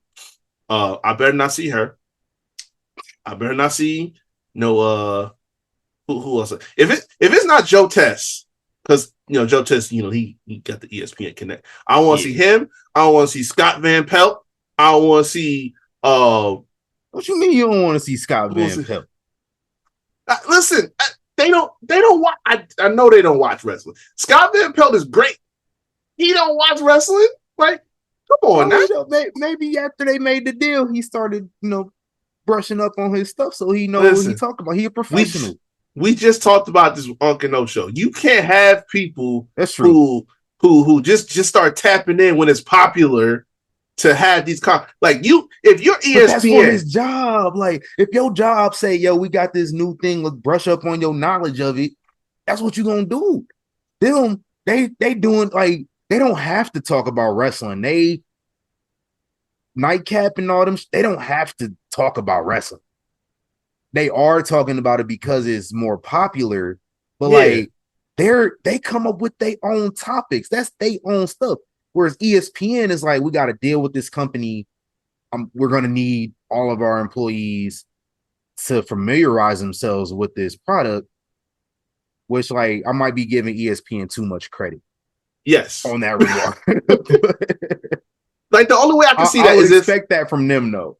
You'd have to have a moderator that's there to ask questions, and then you have former talent and former like people within the business to talk. That's how it's got. You can't just have ESPN people talking about it because like it's not gonna work. I guess we might find out like who do they hire as an analyst? Like former talent. Oh, I'm talking about like former talent. Why? Because they got they got their NFL analysts. Yeah, who, you got Troy and shit calling the Monday Night Football games. Troy is a legend. You got Kendrick Perkins doing analysis for basketball. But he was a pro though. Like he was. He's qualified. Yeah, he's qualified. He won the championship and whatnot. Hey, let's fuck around and have Big Perk be on the pre-show panel for this show. Oh my God. Give me a pre-show panel with Big Perk and Obafemi. I could have been a wrestler like you. I was big just like you. I was built just like you back in the day.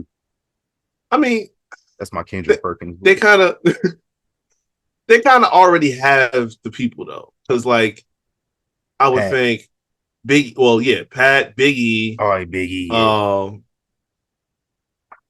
If you want to have Rosenberg in there, Wade. Hey, shit, you can hire Maven if you wanted to bring somebody in. Hey, shit. Hell yeah, bring Maven back into the fold, man. Let's get Maven back in there, man. I don't.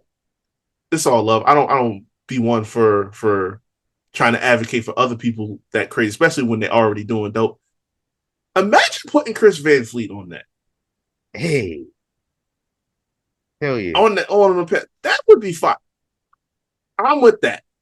If you bring in somebody from outside, because realistically, he's been in TV his whole career. Yeah, he was a broadcaster. Yeah. It used to be like, movies and actors and actresses, stuff like that. And he finally made the transition to build his own platform, talking to wrestlers. But like, he used to work for a TV station. Yeah, he's been in this field for forever. So it's like, hey, it ain't nothing to be like, oh, you want to do these panels, these pregame panels and stuff like that, or pre-show panels? Hell yeah. That to me is better than having, your talking heads at ESPN. I better not see Stephen A on none of these panels, bro. I don't want to see it. Hey, we know we're going to. This man got one more time to bring up Goldberg and Macho Man Randy Savage and everybody from 3 generations ago. Like, stop it. I came up on Ric Flair. Bro. Stephen A. Smith, I remember the first time I heard Shannon talk about it. This man said Blackjack Lanza.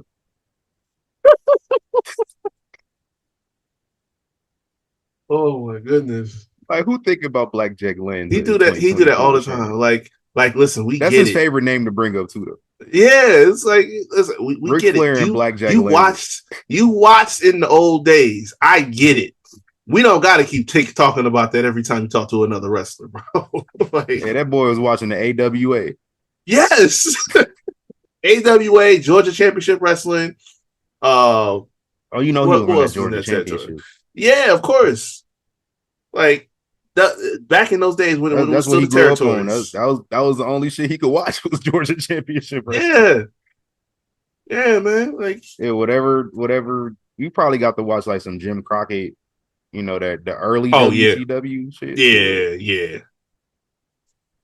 Like WCW before it was WCW, and it was just like Jim Crockett and the NWA. Like, that's what he grew up on. So this man going, back in my day, Dusty Rhodes.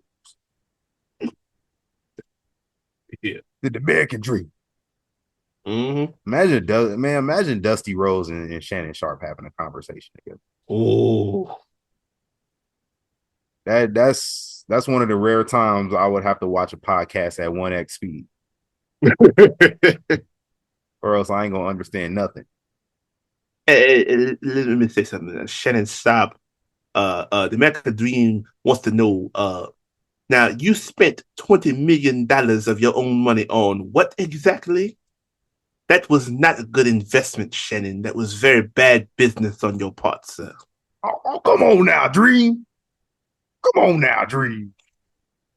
You ain't never had to spend that bread before. Shannon, let the dream tell you something right now, baby.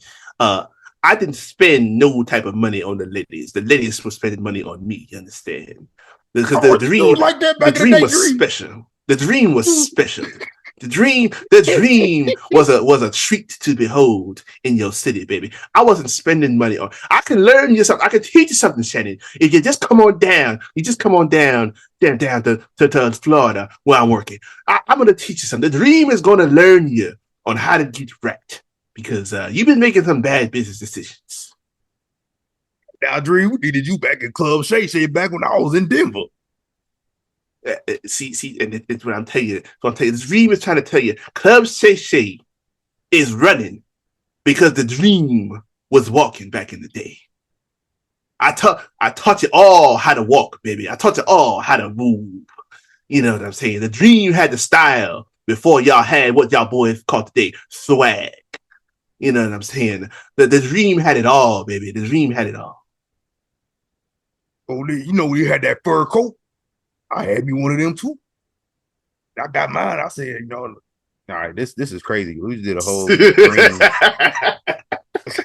American Dream, Dusty Rhodes, Shannon Sharp interview. That's crazy. Man. Hey, listen, if this don't go viral, I don't know what will. Come on now, Dream. Yeah, man. Hey, if this don't go viral, I don't know what will. You said what? If this don't go viral, I don't know what will. Hey, we might have to clip that. I ain't even gonna. We gonna have no video, bro. We was gonna put their faces over it, like they having a conversation. Right. Hey, that's fire. Hey, we gotta do that. Hey, that might have to go on TikTok. Yeah, yo. That's the one. Hey, let's do it. Hey, let's do it. My last thing that I got for Wrestlepalooza, my hot take outside of Drew winning, I got Oscar and Kyrie costing EO the championship. Oh, yeah. Because I'm kind of seeing that shit brew.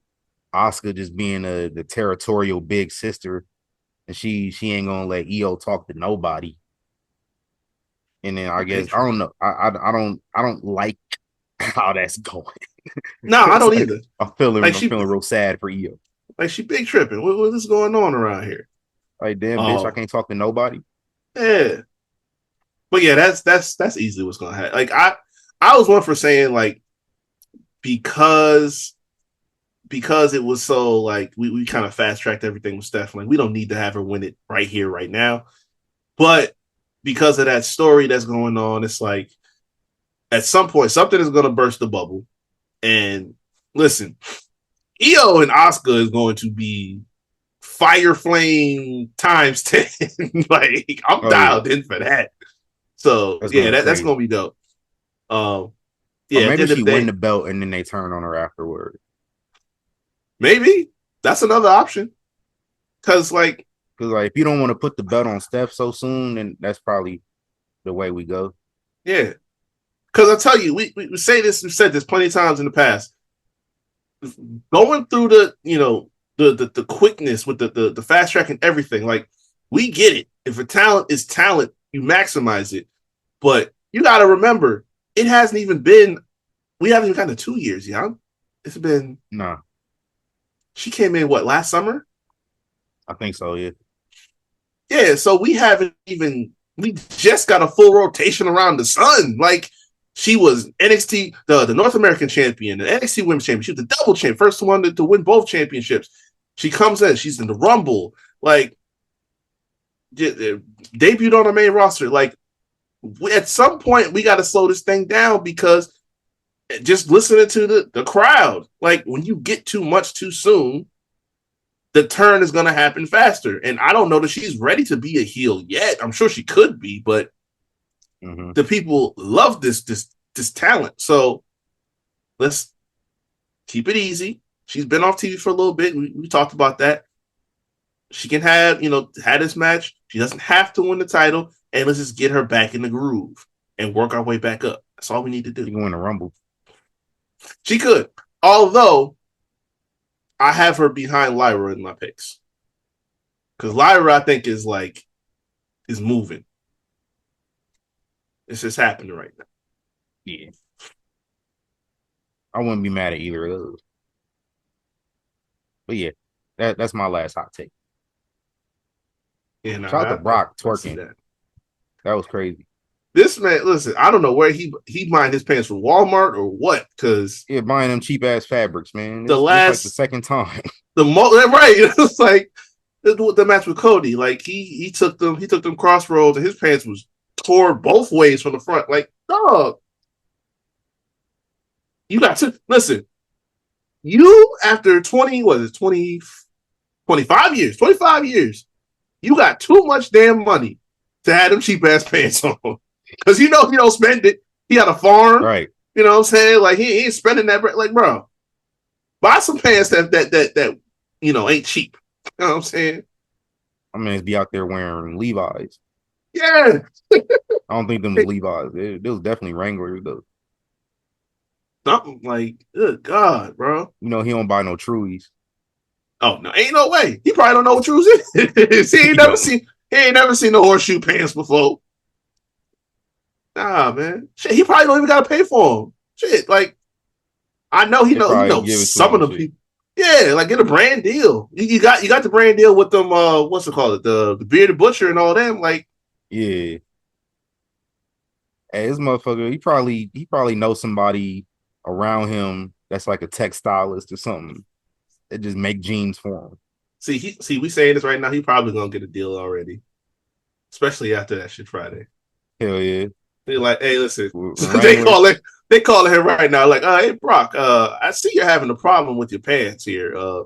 We need a new face for our next advertisement. If you're interested, I noticed Levi's. They've been pushing the cowboy shit. Yeah, a lot. Like with Beyonce, I seen they had an ad with Shabuzi. Mm-hmm. I know these black people, but like Brock is a cowboy. He don't got to Y'all talk get either. Brock Lesnar. Yeah, you just put him in the ad and be like, "Oh shit, that's Brock Lesnar." Yep. He's turning the magazine and shit while you at the doctor's office or something. You see Brock on the page in the Levi ad at his farm or some shit with a barrel of hay. Mm-hmm. That's all you got to do. My man's pulled up like SpongeBob and shit. I ripped my pants. Hustling on camera, talking to Stu. And he did though. Said, "Fuck it, Stu, I ripped my pants." Like, hey, yo, hey. We're live, pal. Hey, ripping your pants on live TV or some shit. Multiple times. Hey, shout out to him and R-Truth. They always good TV too. Hell yeah. Hey man, I don't got nothing else unless you got something. No, we good. Let's plug our socials and get up out of here. Yeah. So y'all can find me at Recavy24 on Instagram, Twitter, and TikTok. And of course, you can go to my linktree/ReChAvok. You find the newest episode of the Havoc Hour along with the rest of the content I have up. All the episodes, the YouTube and the socials are up on there as well. Might have to get some more of that going because I'm sure we got more of that Bud celebration. You know what I'm saying? So hey, we'll slide that through over there. Yeah, man. I need to find out when the parade is, man. Y'all might give me. I might have to just spend the money and go for the parade, man. I miss my people. I am the thespian TC Fontaine, aka TCF Baby. Please say the baby. Make sure you follow me on Instagram. Follow my photography on Instagram at foy.flicks. Shout out to Ice Williams and Kenny King reposting the video that we took at the benefit for Bay. Hey, little backstage behind the scenes footage. You know, that's why we live by the Curtis Snow philosophy of keep that motherfucker rolling because you get moments. If I wasn't recording, it would have been all bad. Yeah, man. We wouldn't have had that great moment. But shout out to them for that. FOY.flicks. You can also follow Young Kings Wrestling everywhere. Again, at YK Wrestling on social media. Make sure you cop some merch at shop.ykwrestling.com. Links to all the platforms and everything available at www.ykwrestling.com. Apparently, we got to put www before things like this is fucking 2003. But it's cool. Oh shit. Count your days, motherfucker. I ain't even about to say who hosts the domain. I'm just saying count your days because it's over with. Hey. That wasn't even the OG domain. So here's the story as far as that goes, right? We got a domain with another site. Yeah. No issues at all. And then the site that hosts our domain currently ended up buying the domain business from the previous site. And so everything got, switched over. But we're gonna have to figure this out. Actually, we're gonna figure it out live on here. Yeah. What happens when I type in? It still ain't working. See, that's pissing me off. We're gonna figure out how to fix that. Because when you type in YK Wrestling, it don't take you to nothing. That's crazy. I'm putting cases on like Denzel. Shoe program. I got to catch it. Yeah, I got to catch 23-hour lockdown. All right, Young Kings Wrestling, we out of here. Go.